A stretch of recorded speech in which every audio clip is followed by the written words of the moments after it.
US में study abroad करने के लिए कितनी कॉस्ट आती है, करोड़ों लगते हैं, लाखों लगते हैं, ये सब चीज़ें इस वीडियो में हम कवर करेंगे। मेक श्योर आप एंड तक देखें कि किस तरीके से अगर आपका बजट नहीं भी है ज़्यादा, आप स्टिल यूएस में स्टडी कर सकते हैं।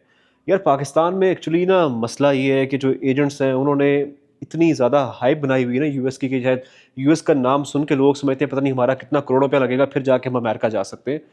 हालाँकि ऐसा नहीं है। यस, पाकिस्तान में उनका भी कहना ठीक है कि इतना पैसा लगेगा क्योंकि वो खुद यूएस में कभी रहे नहीं हैं, उनको नहीं आइडिया यहाँ पे चीज़ें कैसे वर्कआउट करती हैं या यहाँ पे भी क्या चोर रास्ते ऐसे होते हैं, जुगाड़ होते हैं, पाकिस्तानी ज़ुबान में जिसको हम लोग बोलते हैं, जिनके थ्रू आप यहाँ पे पढ़ सकते हो। सो लेट्स कंटिन्यू कि किस तरीके से आप यहाँ पे आ सकते हैं और कितनी कॉस्ट लगेगी पूरी आपकी इनिशियल। फॉर एग्जांपल अगर आप बैचलर्स के लिए आना चाह रहे हैं या मास्टर्स के लिए आना चाह रहे हैं, कॉस्ट ऑलमोस्ट सेम सेम पर सेमेस्टर आपको यहाँ पे पड़ेगी।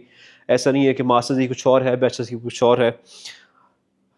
सबसे पहले तो जो आपकी पाकिस्तान से कॉस्ट आएगी, वीज़ा लेने की, यूनिवर्सिटीज़ में एडमिशन लेने की, एम्बेसी की फ़ीस, आपके इंग्लिश टेस्ट की फ़ीस, आपकी सर्विस की फ़ीस जो यूएस आप गवर्नमेंट को देनी पड़ती है, सारी की सारी कुल मिला के ए टू ज़ी चीज़ें आपकी पीकेआर के अंदर, पाकिस्तानी करेंसी के अंदर 4 लाख आपकी टोटल कॉस्ट आती है ये सब चीज़ें लेने के लिए। इसके अलावा पाकिस्तान से कुछ भी आपकी कॉस्ट नहीं आती, नहीं आती, नहीं आती। ये मैं बहुत बार बता चुका हूँ। स्टिल जो लोग हैं वो कमेंट्स करते हैं और इनबॉक्स से पूछते हैं कि ऐसे कैसे पॉसिबल है। तो मेरा उनके यही जवाब होता है कि यार आप फिर एक काम करो, आप ना किसी के पास कसाई खाने में जाओ, हाँ 10-20 लाख रुपए उसको दो, जो बोलेगा ना यार मैं 20 लाख लूँगा फिर काम कर दूँगा, तो उसको आप जाके अपना केस दो। वो आपका केस फिर अच्छे तरीके से अप्रूव करा के देगा, ठीक है? अच्छा खासा पैसा भी आपसे लेगा, तो शायद फिर आपको तब सुकून आएगा।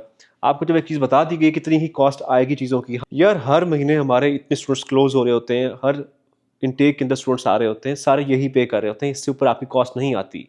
ये वो कॉस्ट है जो पाकिस्तान से आनी है वीज़ा लेने के लिए, ठीक है? इसमें आपकी अकोमोडेशन जो है या यूनिवर्सिटी की जो फ़ीस है वो इंक्लूडेड नहीं होती।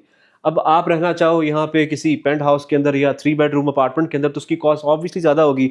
या आपका दिल कर रहा है मैंने मैनहट्टन में रहना है, न्यूयॉर्क में रहना है, बड़े शहर में, तो उसकी अपनी कॉस्ट होगी। तो ये डिपेंड करता है कि आपकी अकोमोडेशन की कॉस्ट कितनी आएगी। यहाँ पे ऐसे भी लोग हैं जो एक रूम रेंट पे लेते हैं, किसी शेयर्ड किसी बच्चे के साथ लेते हैं या अपना लेते हैं, तो उसकी कॉस्ट डिपेंड करता है। अगर वो शेयर्ड है किसी लड़के के साथ, तो आपकी जो कॉस्ट आएगी वो $300 आएगी, $350 आएगी। अगर आपने प्राइवेट लिया हो तो मे बी आपकी 600 टू 700 आ रही हो।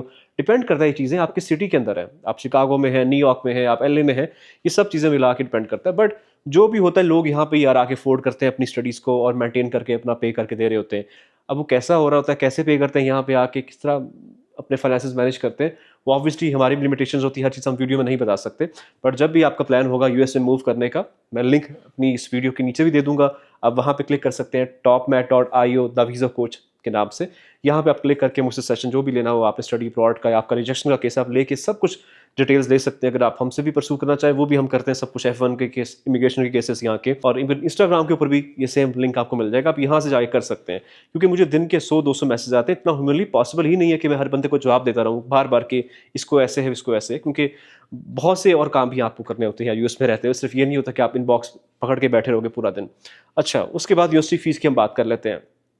यूनिवर्सिटी जो फीस है ना पाकिस्तान में, तो ऑब्वियसली आपको एजेंट यही बोलेगा कि यार आपकी जो पर सेमेस्टर की फीस है वो $10,000 लगेगी, $15,000 लगेगी, $20,000 लगेगी।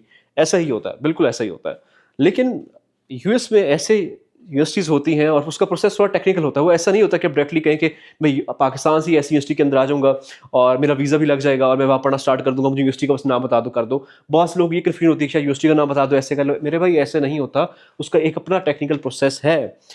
आपको अमेरिका जब आप नहीं हैं, पाकिस्तान में है, वहाँ से आपको अच्छी यूनिवर्सिटीज़ में ही अप्लाई करके लेके आते हैं हम लोग यहाँ पे यूएस के अंदर। जब आप यहाँ पे लैंड कर लेते हो तब आपके पास ऑप्शंस है। आप अगर बैचलर्स में आ रहे हो तो आप कम्युनिटी कॉलेज में जा सकते हो। कम्युनिटी कॉलेज नहीं भी है तो स्टिल यूनिवर्सिटीज़ भी इतनी सस्ती होती है कि जिसकी पर सेमेस्टर की फीस $3,000 या $3,500 के अंदर आ रही होती है, जो आप इजीली अफोर्ड कर सकते हो। इसके अलावा जो अगर मास्टर हुई स्टूडेंट है तो मास्टर्स की भी सेम ही फीस है पर सेमेस्टर की, $3,000, $3,200। ये उतनी फीस है जो आप इजीली यहाँ पे मैनेज कर सकते हो। जब मैं कहता हूँ कि इजीली आप यहाँ पे मैनेज कर सकते हो, दैट मीन्स कि एटलीस्ट आपके पास पहले सेमेस्टर की एडवांस में फीस हो पाकिस्तान से, ठीक है, 4 लाख आपके प्रोसेस के और बाकी $3,000 राउंड आपकी फीस के हो, ताकि आपको आज सा टेंशन ना हो कि आपने यहाँ पे आके कैसे चीज़ों को मैनेज करना है। जब यहाँ पे आप आओगे, सॉर्ट आउट करोगे अपनी लाइफ को, तो बाकी चीज़ें सारी ए टू ज़ेड यहाँ मैनेज हो जाती है। जितने इंडिया पाकिस्तान से लोग आते हैं, जो भी होते हैं, किसी भी कंट्री से आ रहे होते हैं, देसी को देसी की ज़रूरत होती है। जो लोग समझदार हैं वो इशारा समझ जाते हैं। तो यहाँ किसी देसी का अगर कारोबार है या कोई देसी स्टूडेंट आ रहा है, तो दोनों मिल मिला के यहाँ पे अपना सर्वाइवल करते हैं, यूएस के अंदर हो या कनाडा के अंदर हो, ऑस्ट्रेलिया के अंदर हो, यूके के अंदर हो। ऐसे ही बहुत सालों से सिस्टम चलता आ रहा है और ऐसे ही ये चलते रहने हैं। तो लाइक अगर आपकी विल है ना आपका कि अब मैंने कुछ करना है, तो लिटरली यूएस का इस टाइम में ऑप्शन स्टिल बहुत अफोर्डेबल है। अब देखो यार, यूके आप देखो, आप ऑस्ट्रेलिया देख लो, आप कनाडा देख लो, हर किसी कंट्री में आपको एडवांस अपनी फीस देनी पड़ती है। अगर कनाडा को देखोगे, आपको जीसीआई के अमाउंट कितनी ज़्यादा आपको पे करनी पड़ती है, फिर एडवांस सेमेस्टर की फ़ीस देनी पड़ती है, जो कि बहुत टफ हो जाता है आम बंदे के लिए इतना कुछ पाकिस्तान से अफोर्ड करना। तो एक तरफ अमेरिका है जहाँ पे आपको सिर्फ वीज़ा लेना 4 लाख, आपकी प्रोसेसिंग की सारी चीज़ों की फ़ीस है, और उसके बाद जब आपको वीज़ा मिल गया, आप यहाँ पे आए, सस्ती यूनिवर्सिटीज़ में सब कुछ टेक्निकल प्रोसेस वो हैंडल कर लेते हैं हम लोग, जिसको आप करके अपनी स्टडी अब्रॉड की कंप्लीट भी कर सकते हो। आगे ग्रीन कार्ड का जो पाथ है यहाँ पे, इमिग्रेशन का, चीज़ों का, अपने जो स्टेटस है आपका एडजस्ट करने का, वो भी आप परसू कर सकते हो। That's totally up to you. But ये वो चीज़ें हैं जहाँ अगर आप फॉलो करो तो आप ज़रूर आ सकते हो अमेरिका। ये ऐसी कोई चीज़ नहीं है कि कोई इम्पॉसिबल है या सिर्फ अमीर ही आ सकता है। बात सिर्फ ये कि टेक्निकली चलोगे अगर आप, तो आप कर सकते हो स्टिल कम बजट के अंदर भी। अगर आपने खाल उतारनी है अपनी, तो फिर पाकिस्तान में बहुत लोग बैठे हुए हैं, आपसे कोई 20 लाख का रेट है, कोई 40 लाख का रेट है। मुझे एक पिछले एक हफ्ते केस आया, उस बंदे से एजेंट ने कनाडा जाने के लिए पहले 60 लाख लिया उससे एजेंट ने।